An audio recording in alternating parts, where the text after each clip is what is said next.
Hello everyone, my name is Kevin English and I will be speaking about sports media and student athletes, the relation between the two. So before we start, I want to give you a history about sports media and sports, intercollegiate sports, professional sports, stuff like that. This is a history that it first started off in the summer of 1936 in the Olympics with Berlin. This was during a time where this is a time where Adolf Hitler was in power over Germany, so this was a very big thing, very popular type situation.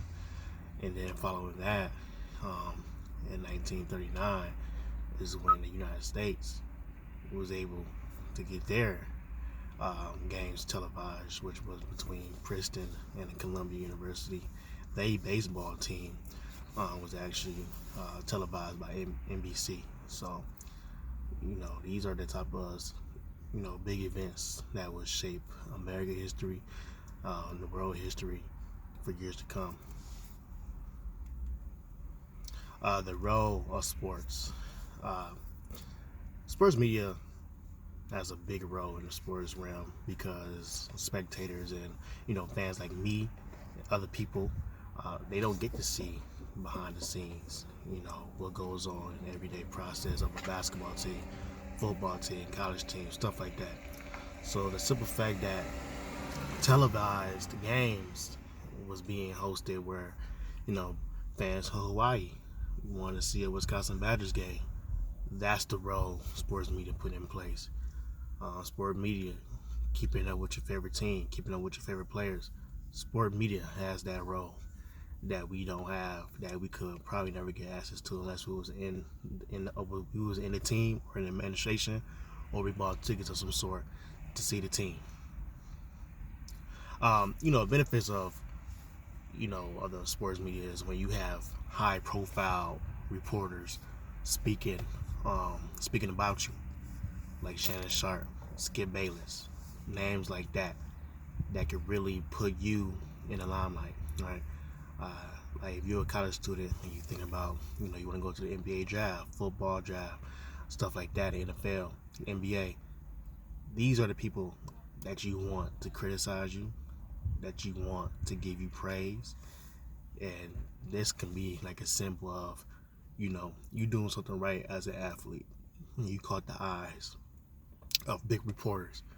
And that's something to take pride in. And that's something that you and your coaching staff, as higher education professionals, want to make sure you put your student athletes on that level to where Shannon Sharp, Skip Bayless, people like them are talking about them. The downfall of social media is when you have videos, pictures that's posted on the internet, and most likely would never leave the internet. Situation like Anthony Davis, when he used a basketball player at Kentucky, one of the biggest star players, and the situation with him is that he had a video in the locker room of him getting his pants pulled down, and his teammates are around him, saying racial slurs, stuff like that, stuff that could put Anthony Davis, it really could have ruined his career, right? However, this follows him every day, and just like I was able to pull this video from YouTube, anybody else that want to see this video is right here on YouTube, and this is what we need to protect our students from, our student athletes from, because once it goes onto the internet, there's really no way to say that this video will be 100% taken down for sure. So stuff like this is what we need to show our students and warn our students about, because this can ruin a reputation, this can knock down opportunities for them because of videos like this, senseless acts. So then we want to move on into the minority student section. The effects. This is not just African American. This can be Asian. Any minority student going through these effects, right? Sport media, what they're talking about, how they portraying them, what they find about their personal life.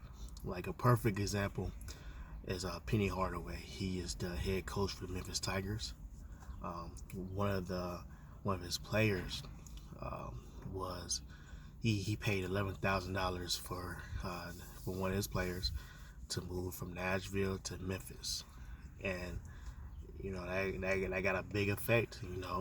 Them needing help and not being able to reach out, but the NCAA he finds out about it. Other sport media finds out about it.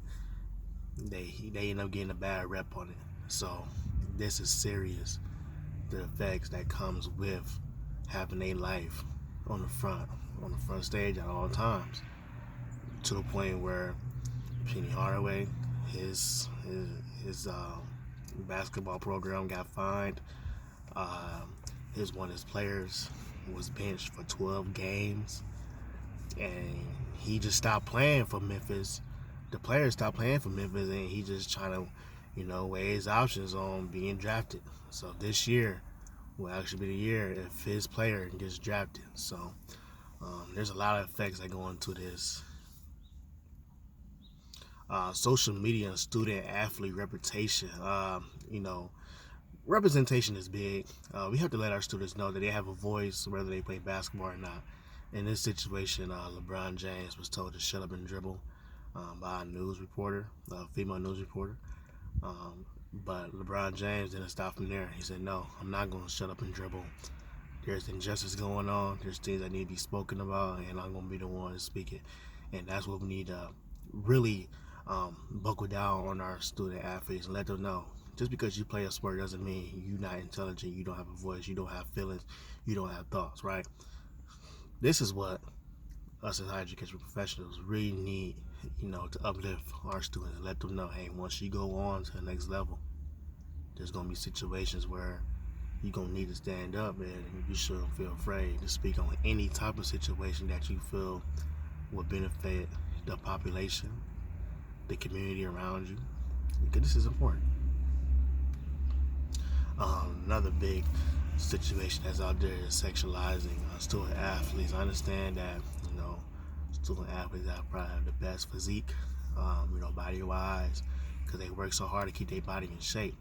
At the same time, we need to make sure that our students understand that they are not taking risky photos that they might regret later on. Pictures like ESPN, like the lady holding her chest, like this is basically, a sexualization of an athlete, right? A student athlete, and student athletes are part of school organizations like the Badgers. You have a student out there that has pictures that's exposing themselves in the Matter for a magazine. It can be a bad reflection on how the university looks, right? So, it's not just about the university, but for the student at themselves, like making sure that they're okay with taking these pictures, right?